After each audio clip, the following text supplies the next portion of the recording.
Salut à tous, j'espère que vous allez bien, c'est Romain et on se retrouve aujourd'hui pour faire une vidéo type du mois de juin sur la chaîne YouTube, à savoir j'ai le nez plein comme la bouche de Mohamed Eni avec tous nos adversaires en Ligue des Champions parce que j'ai les allergies au pollen, j'ai la gorge enrouée, la voix de rocker qui peut sauter par moment parce que je dors la fenêtre ouverte, les températures commencent à monter mais je garde quand même la couette d'hiver parce qu'elles peuvent redescendre assez rapidement et troisième point le plus important, on se retrouve aujourd'hui pour parler d'une piste très sexy, mais qui ne sort qu'au mois de juin parce qu'on est au début du mercato. Le PSG nous vend du rêve, le PSG contacte aussi les plans A, bien évidemment, les joueurs qui font le plus rêver, et puis ensuite, plus le temps va passer, plus on va se rediriger vers des plans B, c'est complètement écrit, même si bien sûr, on espère de tout cœur que Joao Neves signe au club, c'est le sujet de la vidéo aujourd'hui, puisque Fabrice Hawkins est sorti un petit peu de sa tanière hier, ces derniers temps on n'entendait pas trop parler de lui, comme les autres journalistes français, il va être un peu pris par l'euro. Et hier, il a parlé, il a dit que donc le petit milieu portugais de 19 ans du Benfica, qui s'est révélé avec le départ d'Enzo Fernandez l'année dernière, qu'il a très bien remplacé, et puis cette saison pour sa première saison pleine au plus haut niveau, là il va avoir l'euro, il est sélectionné avec le Portugal. Donc ce serait la priorité de Luis Enrique au poste de numéro 6 visiblement, même si il y a un débat quand même sur son positionnement qui est aussi évolutif, puisqu'à 19 ans, tout ce qui va être dit dans cette vidéo en matière d'axe de progression n'est pas figé. Tout peut s'améliorer du fait de son âge et de l'expérience qu'il peut engranger, bien sûr. Alors, les deux parties auraient échangé dernièrement, hein, le club et le joueur. Bon, le club semble contacter les joueurs avant les potentiels clubs vendeurs. Hein. Ça, c'est vraiment ce qui ressort sur toutes les autres pistes. Alors, je sais pas à quel point il faudrait faire l'inverse, parce qu'en fait, à chaque fois, on se retrouve à se mettre d'accord avec le joueur, et au final, jamais réussir à convaincre le club vendeur. Donc voilà, bref. Là, on nous dit tout de suite que c'est compliqué, parce que Benfica demande plus de 100 millions, et le PSG serait pas très enclin à mettre ce genre de somme à ce poste. Parce que en attaque, quand tu vois Alvarez, même Gvara, ou en Italie, on a eu des échos comme quoi on a offert 110 millions, bon, visiblement, mettre plus de 100 millions devant, c'est plus facile. Et on l'a aussi déjà fait l'été dernier sur Colomani, parce qu'on va pas se mentir, 95 millions avec les commissions et tout ça, ça monte au-dessus des 9 chiffres. Dans l'info de RMC, comme je l'ai dit, il est marqué que le Benfica demande plus de 100 millions. On parle pas de la clause libératoire, parce que jusque-là, il a été dit partout qu'il y a une clause déjà à 120 millions, ça c'est réel, et que Benfica ne négociera pas en dessous en fait. C'est soit la clause, soit il reste. Et en plus, il a un contrat jusqu'en 2028 là-bas, donc ils sont en giga position de force. Ojogo et Jamel, le tweetos bien connu, dont on parle très souvent sur la chaîne, ont révélé il y a quelques semaines déjà que Luis Campos apprécie aussi le joueur. Ça, c'est une formalité. En plus, le joueur a pour agent Jorge Mendes. Voilà. Donc, tout ça fait qu'on a un profil validé par les deux Luis au PSG. Donc ça, c'est déjà quelque chose d'assez intéressant. Alors, il y a Record Portugal qui nous disait il y a 2 jours que le Benfica a refusé à ce moment 2 offres venant de Première Ligue à hauteur de 60 millions. Ça me paraît être le juste prix pour lui. Enfin, si on veut parler en termes très très objectifs et surtout très utopiques, parce qu'aujourd'hui, si tu veux un grand talent, il faut absolument le surpayer, même s'il est très talentueux. Je vois pas un joueur transféré sur les 2 dernières années qui n'a pas été surpayé. 60-70 millions, ça me paraît être un juste prix. Voilà. Maintenant, c'est Benfica, il y a la clause libératoire. Luis Enrique qui le veut déjà après Barcola l'été dernier, qui s'est avéré être un bon recrutement, une bonne pioche. Même si pareil, lui tu l'as surpayé. 45 millions, on va pas se mentir, c'était surpayé. Guimarães, Kimmich, Gvara, qu'il a successivement demandé à sa direction, on peut dire que Luis Enrique a de bons goûts. Mais ensuite, quand on voit tout ça fuiter dans les médias, alors que Luis Enrique n'aime pas les journalistes, verrouille très très bien, même au niveau de son entourage, tout ce qui fuite dans la presse, voir ce genre d'infos, nous dire oui, c'est Luis Enrique qui le veut. Pareil, hein, Kimmich, Gvara et Guimarães, ça, on le savait que c'est lui qui l'a demandé à sa direction. Est-ce que, encore une fois, on n'aurait pas un entraîneur qui commence un petit peu à lui aussi sortir de sa tanière et déjà demander les joueurs pour de vrai à sa direction, et ensuite le faire fuiter dans la presse pour essayer de leur mettre un petit peu la pression en faisant un peu bouillonner les supporters. Ça peut être une piste, bien évidemment, même si là, j'ai sorti mon côté un peu complotiste. Bref. Guimarães, typiquement, on sait que c'est Luis Enrique qui le demande en tout début de mercato parce qu'on l'a affronté 2 fois en première partie de saison et on s'est rendu compte qu'en fait c'est un superbe joueur malgré le carton rouge qu'il doit prendre à l'aller sur l'énorme coup qu'il avait mis à Ugarte. Luis Campos lui dit tout de suite que c'est pas possible. Voilà, ça on le sait. Luis Campos lui a tout de suite dit Guimarães c'est pas possible. Donc est-ce que c'est financièrement que le club s'est rendu compte que 115 millions, même payable en 3 fois, c'est pas possible, ou est-ce que c'est le joueur qui a mis un stop direct au club? Ça aussi c'est plausible. Mais voilà, là-dessus, Luis Campos a tout de suite dit à Luis Enrique, c'est pas possible. Là, visiblement, on va déjà un petit peu plus loin. Et pour Guimarães, ça n'allait pas de soi, parce que son agent, Bertolucci, très connu au Brésil, agent de Marquinhos, qui avait donc négocié 6 mois avant la prolongation du capitaine parisien, qui avait été mandaté aussi, sans être, je crois, l'agent de Moscardo, il a été mandaté sur le deal avec les Corinthians, donc pour le jeune milieu de 18 ans qui va nous rejoindre après sa longue blessure. D'ailleurs, Moscardo a repris des minutes cette semaine, il lui reste quelques matchs pour son prêt que son club voulait prolonger, mais le PSG a refusé. C'est bien normal. Bref, on va voir si le club va enfin réussir donc à faire ce genre de transfert dans ce secteur. Après, ça dépend aussi de la volonté du joueur et du prix. Parce que si ça les gêne de mettre plus de 100 millions d'euros, on pourrait comprendre. Même si de l'autre côté, on pourrait se demander pourquoi ils s'intéressent à João Neves, pourquoi ils vont plus loin, sachant que la position de Benfica est connu. C'est comme Kvara s'intéresser à un joueur du Napoli qui change d'entraîneur, qui investit sur Antonio Conte et qui du coup lui donne un énorme salaire et va pas le priver en fait de ses meilleurs joueurs pour essayer quand même de maximiser le retour sur investissement, sachant que médiatiquement ça va être difficile de tenir Antonio Conte aussi, hein, si tu le prives d'un de ses meilleurs joueurs dès les premières semaines de sa signature. Bon, ça va être compliqué. En prenant tout ça en compte, tu te dis bon, c'est vrai que le club il se met d'accord avec le joueur, mais bon, le plus difficile reste à faire, quoi. Et au final, tu te manges un mur parce que le club en face n'est pas vendeur. La Benfica, c'est pareil. Clause, 120 millions, ou rien. En plus, il joue en Coupe d'Europe l'année prochaine, donc João Neves ne veut pas faire le forcing pour les quitter, absolument. Voilà. Et, comme je disais en début de vidéo, visiblement, en attaque, on est un peu plus enclin à mettre ce genre de somme, donc là, on peut aussi s'interroger sur l'ordre des priorités au club. João Neves, 1m74, déjà, c'est l'énième confirmation qu'au sein du club, on vise un joueur très technique et on délaisse un petit peu la dimension, alors pas athlétique, parce que Neves a un volume de course énorme, mais plutôt physique, de manière intrinsèque. C'est un joueur petit, même s'il excelle dans les airs en matière de statistiques et de manière relative par rapport du coup à sa petite taille. Ça reste quand même quelqu'un qui, je pense, face au hasard, le milieu du Real, Tchouaméni, Bellingham, Valverde, risque de peiner. Comme Vitinha, comme Warren Zaïre-Emery, comme Ugarte. J'ai aussi envie de dire, Ugarte, dès qu'il y a un milieu qui est plus grand que lui, qui est un peu tonique, qui est un peu physique, dynamique, destructeur, Loftus-Cheek typiquement au match retour contre Milan, il implose. Il implose, l'Uruguayen. Donc voilà, c'est vrai que là-dessus, on peut se demander du côté de Luis Enrique, parce qu'en plus, il a été dit par Marc Méchénois, un journaliste assez fiable dans l'environnement PSG, journaliste Le Parisien, je crois.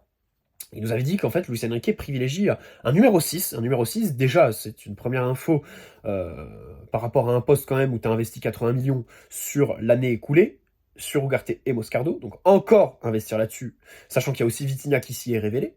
Et un 6 petit, voilà, un 6 petit créatif. Donc voilà. Mais après, avec Neves, c'est vrai que tu as un profil qui correspond à ce que veut Luis Enrique, qui du coup s'écarte un peu de ce que pourrait être le besoin numéro 1 selon certains. Moi, par exemple, c'est vrai que je privilégie quand même un profil un peu plus grand, un peu plus physique pour aborder ce milieu. Bon, je suis peut-être nostalgique. Aujourd'hui, sa carrière est probablement terminée.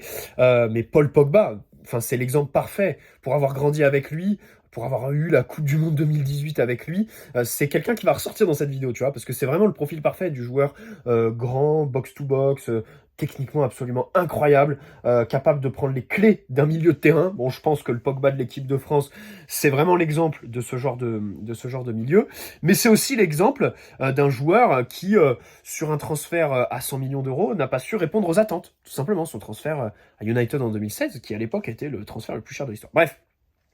Bon, revenons à João Neves, puisque c'est aussi un joueur très créatif au milieu de terrain, box-to-box, et qui, visiblement, s'il est transféré cet été, le sera pour 100 millions d'euros. Il a un incroyable volume de course, bien sûr, il n'hésite pas à aller au duel, hein, comme j'ai dit, malgré son 1m74, il est très bon dans les airs, très tonique, bonne détente, et même au sol, voilà, c'est quelqu'un de très hargneux, qui a aussi une très bonne lecture du jeu pour arriver avant sur le ballon. Quand il a, du coup, le ballon, il est très dribbleur, voilà, notamment sous pression, il le fait bien progresser par la passe, ça c'est quelque chose de très important, même si là-dessus, on pourrait relativiser en disant qu'au PSG, il aurait moins de liberté, sachant que le jeu de Luis Enrique, c'est pas péjoratif ce que je vais le dire de manière brute, mais brille la créativité de ce genre de joueur dans ces espaces, en fait, dans ces espaces reculés. Voilà. Ce qui est demandé, c'est des relances courtes, c'est recycler les possessions, et c'est pas de la verticalité, c'est pas chercher des mecs entre les lignes, c'est pas lancer dans la profondeur directement. Dès qu'on allonge un petit peu, il s'énerve. En témoigne la gueulante qu'il avait passée sur Donnarumma au match face à Lyon en septembre, rappelez-vous, sur le but du 4-0, alors qu'on dominait du coup, voilà, 4-0 en une mi-temps, et il s'énerve sur Donnarumma parce qu'il a joué vite. Donc voilà, c'est vrai que là-dessus, on peut aussi nuancer. Alors autant sur Neves, on peut s'interroger du coup sur sa petite taille, au-delà des duels aériens défensivement, avoir des petites jambes, c'est vrai que par rapport à un milieu qui est grand, qui est longiligne, qui a des grandes jambes, et qui du coup peut balayer beaucoup plus large en matière de duel défensif. Enfin, c'est mathématique, c'est idiot, mais avoir des grandes jambes, ben, ça te permet de mettre le pied sur le ballon plus rapidement, avec évidemment un temps d'avance sur l'adversaire, plus facilement que quand t'es petit, puisque ta jambe va moins loin. Ou alors, quand t'es au duel, plus ta jambe est longue, plus tu peux mettre le pied sur le ballon avant le joueur. Là, je te parle des duels où le joueur reçoit le ballon dos au but, en fait, où t'es derrière le joueur et où tu dois passer la jambe devant lui. Voilà. Donc c'est vrai que Neves n'a pas ce genre d'atout, mais physiquement, il en a un autre, c'est le centre de gravité qui est très très bas, qui pourrait faire penser à Marco Verratti, même si je trouve que la comparaison n'a pas trop de sens, parce que Joao Neves s'en différencie dans le sens où c'est un milieu un peu plus, avec, je pense, un plus gros volume de course. Il couvre une plus grosse partie du terrain, et surtout sur les actions, sur les changements de rythme. Par exemple, c'est quelqu'un qui sera, je pense, moins technique que Verratti. En même temps, Verratti est vraiment sur une autre planète. Par contre, physiquement, c'est vrai qu'il est peut-être plus rapide sur les premiers appuis. Voilà, sur les changements de rythme, il va être capable de porter le ballon sur 20-30 mètres, et il peut éliminer en fait les adversaires comme ça, éliminer par la course plutôt que par le dribble. Alors que Verratti, quand il élimine, c'est essentiellement par le dribble, et ensuite, c'est vrai que c'est quelqu'un qui ne va pas avoir des changements de rythme très diversifiés, très dingues, tout simplement. Après, c'est vrai qu'au Benfica, il a un volume de ballon touché qui est énorme, parce que il joue dans un double pivot, c'est un peu le milieu reculé, c'est un peu la plaque tournante, hein, c'est un joueur phare de cette équipe. Au PSG, j'ai pas de doute quant à sa capacité à devenir un joueur phare à l'avenir, mais comme l'a dit Nasser, ce bon vieux Nasser, aujourd'hui on veut être un collectif. Et à la relance, déjà, on privilégie les relances courtes, et surtout sur le côté. Je rappelle que le PSG cette saison orientait ses circuits de relance sur, attention, roulement de tambour, Achraf Hakimi, le mec qui demande le ballon dans l'espace pour pouvoir s'exprimer, et absolument pas arrêté. Donc forcément, notamment en première partie de saison, ça a donné des rendus pas ouf. Peut-être que justement, si Luis Enrique demande Joao Neves, c'est pour éviter d'avoir à refaire les schémas Achraf Hakimi l'année prochaine. Enfin, dans tous les cas, je l'espère, mais c'est vrai que au-delà de ça, c'est vrai qu'on a beaucoup de joueurs qui demandent le ballon arrêté, dans les pieds, voilà, qui vont chercher à contrôler un peu le tempo, ou alors à le briser. Et du coup, Joao Neves aurait un volume de ballon touché moindre. Dembélé, par exemple, voilà, il va faire baisser les statistiques de Joao Neves parce qu'il touche énormément de ballons. Tout le monde ne peut pas le toucher. Vitinha, idem. Donc c'est vrai qu'on peut se demander là-dessus. Après, voilà, c'est vrai qu'il est très très bon pour passer le ballon au dernier moment. Voilà, attendre que l'adversaire soit très proche, et du coup l'éliminer par la passe, même la plus courte possible, parce que voilà, il aura fait ce petit mouvement qui le rapproche d'un Verratti là-dessus. C'est un très bon contre-presseur aussi, voilà, il chasse très haut, très fort, il est assez peu décisif dans le dernier tiers. Ça fait que on peut dire, oui, il serait le numéro 6, et Vitinha serait numéro 8, parce qu'il a une meilleure qualité de frappe, et Vitinha dans le dernier tiers est meilleur. Je serais d'accord de manière brute. Après, j'arrive pas trop à me prononcer sur le positionnement de Joao Neves au PSG. C'est vrai que c'est une projection qui est assez difficile à faire. Instinctivement, comme je vous ai dit, Neves 6, Vitinha 8, ça peut être intéressant. Après, j'exclus pas Joao Neves numéro 8 en fait. Parce que c'est vrai que notre numéro 6 doit être un numéro 6 à la Rodri. À savoir tout seul devant la défense, dans un 4-3-3, qui protège, qui est un peu bridé en matière de positionnement, voilà, qui peut pas aller chasser super haut. Typiquement, Ugarte s'est fait prendre bon nombre de fois cette saison parce que c'est pas ce genre de numéro 6 en fait. Et João Neves pourrait se rapprocher d'Ugarte dans ce sens où c'est vrai qu'il a besoin de beaucoup courir, de beaucoup couvrir, d'aller chasser très haut pour se montrer. Et peut-être que, je me dis, en numéro 8, il aurait plus de liberté là-dedans. Après, c'est vrai qu'aussi, dans ce rôle plus avancé, il n'aurait pas l'apport statistique d'un Vitinha ou le côté un peu destructeur d'un Warren Zaïre-Emery. Justement, un triptyque Warren 6, Vitinha, Neves devant, ça peut aussi s'envisager. Parce que Warren a quand même joué 6 en formation. Après, c'est vrai qu'il l'a mis à ce poste, Luis Enrique, contre Nice en septembre, quand on perd 3-2, et au final, il a abandonné complètement cette option sur toute la saison. Il y en a un autre aussi, un 6, qui serait aussi très complémentaire de Vitinha et João Neves, ou de João Neves-Warren, ou de n'importe quelle combinaison. C'est Moscardo, 1m85. Du coup, là, tu retrouves un petit peu le joueur de taille, qui aurait visiblement de meilleures qualités techniques qu'un Ugarte. Donc voilà, là on est vraiment dans un gros fantasme, mais un milieu Moscardo, Vitinha, João Neves, franchement, alors ça implique un Warren sur le banc, donc là on part sur un gros hot take de ma part, mais on pourra peut-être à un moment donné, bien sûr si João Neves vient, en parler, ou alors avec Warren Neves, Warren Vitinha, en fonction aussi des scénarios, des adversaires affrontés, du cours de la saison, puisqu'évidemment, il peut aussi y avoir des blessures, des suspensions. Bref, donc voilà. Roger Schmidt aussi, donc l'entraîneur de Benfica, joue en 4-2-3-1. 4-2-3-1, donc c'est assez différent de Luis Enrique. Déjà, tu joues en double pivot quand tu es au milieu. Comme je l'ai dit plus tôt, un poste de numéro 6 tout seul, c'est vrai que là, il y a quelques interrogations du coup sur João Neves. Après, leur jeu, c'est de la possession. C'est énormément de possession et du contre-pressing. Je vais chasser haut. Ça le rapproche du style PSG. Il gère du coup très bien les transitions défensives. Comme Benfica joue très haut avec le ballon la plupart du temps, il s'expose au contre et ça, il les gère plutôt bien dans son équipe actuelle. Donc c'est assez intéressant puisque nous aussi, on est assez vulnérables en contre. Après, du coup, comme nous, on a un jeu de construction un peu moins vertical que Benfica. C'est vrai qu'eux, ils se projettent assez vite. Ils posent pas le jeu comme nous. Voilà, nous, c'est vrai qu'on enchaîne les passes latérales, on fait bouger le bloc adverse. Là-dessus, à voir ce que João Neves donnerait, c'est aussi quelque chose qui mérite d'être transposé dans le contexte parisien pour être tranché. Voilà, c'est vrai qu'aujourd'hui, c'est une incertitude. Voilà. Après, à 19 ans, comme je l'ai dit, tout peut s'améliorer. Voilà. Sur le montant, donc plus de 120 millions, clause à 120 de Benfica qui veut pas négocier. Après, la clause, tu peux la péter et la payer en plusieurs fois. C'est-à-dire que 120 millions, normalement, si tu pètes la clause, enfin non, du coup, tu pèterais pas la clause, mais 120 millions, si tu veux péter la clause, tu dois la payer tout de suite cash. Mais Benfica ont accepté, avec João Félix, 126 millions avec l'Atlético, alors que la clause était de 120.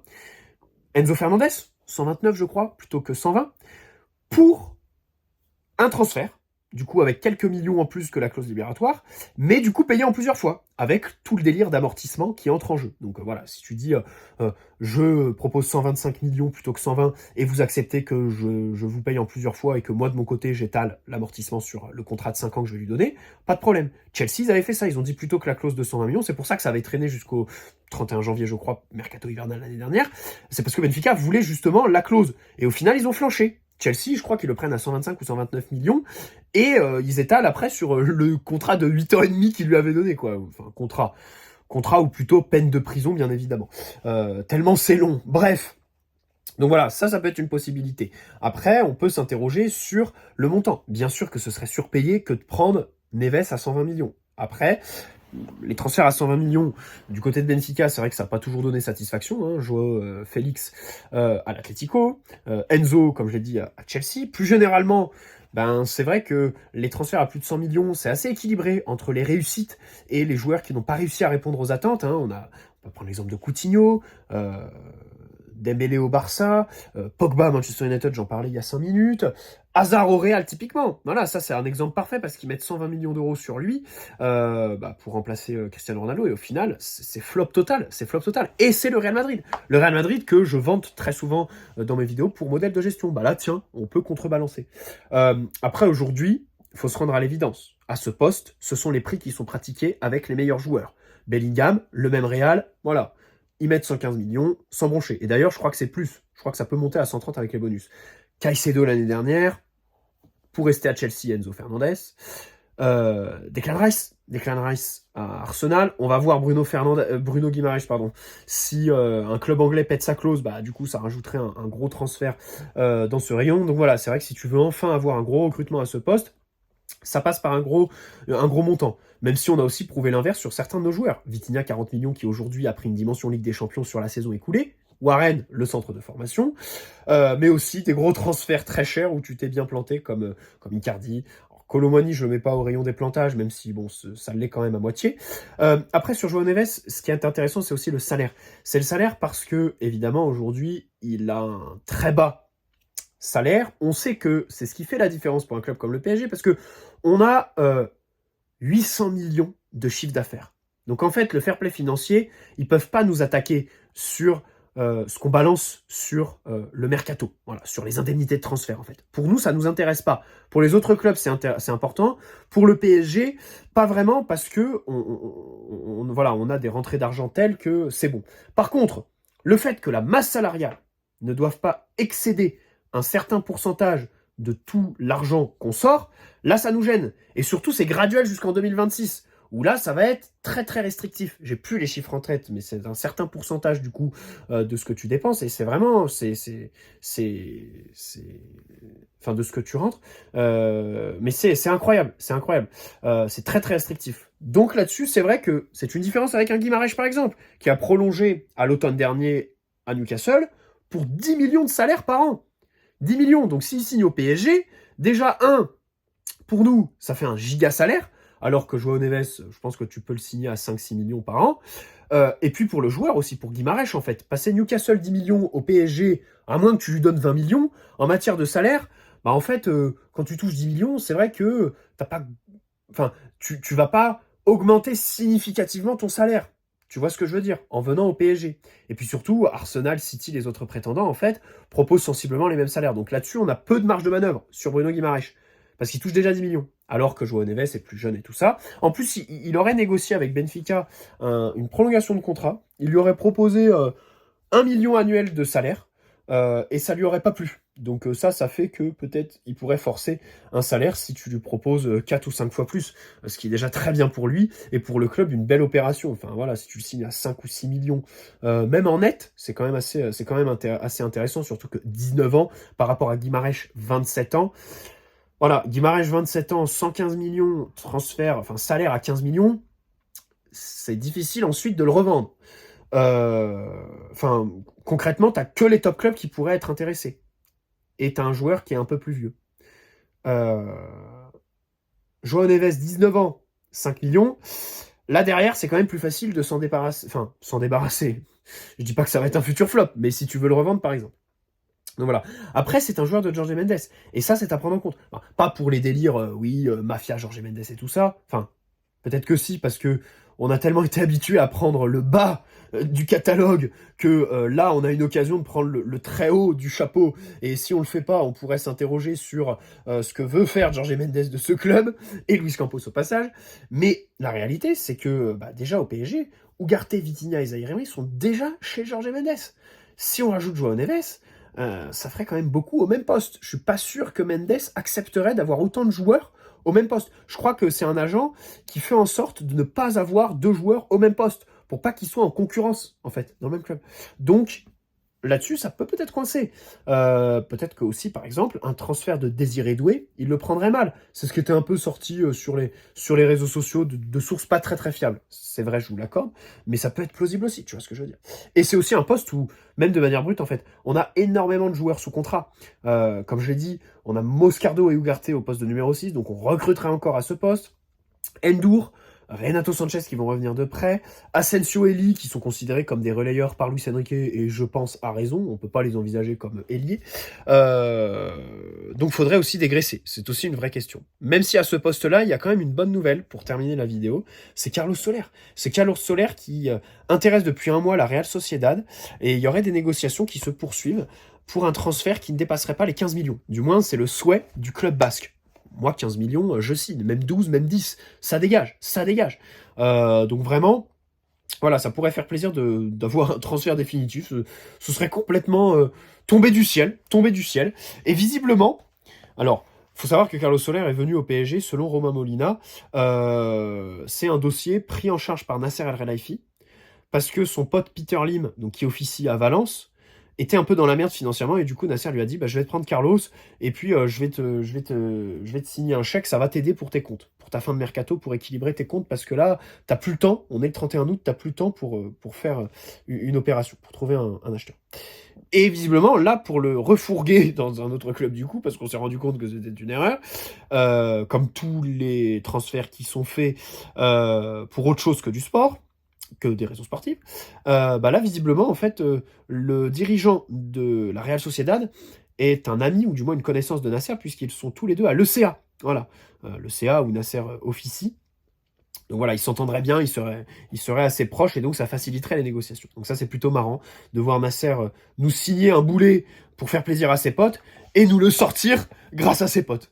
Donc tant mieux. Bon, c'est un peu comme Luis Campos hein, qui va nous sortir un peu tous les joueurs qu'il nous a fait flopper ici et nous les renvoyer à Wolverhampton grâce à Jorge Mendes. Bref, bonne soirée à tous, n'hésitez pas à poser un like si cette vidéo vous a plu, vous abonner si ce n'est pas déjà fait et puis on se retrouve très prochainement, sûrement demain pour parler du poste de défenseur où il y a eu quelques rumeurs ces derniers jours. Ciao les amis, prenez soin de vous.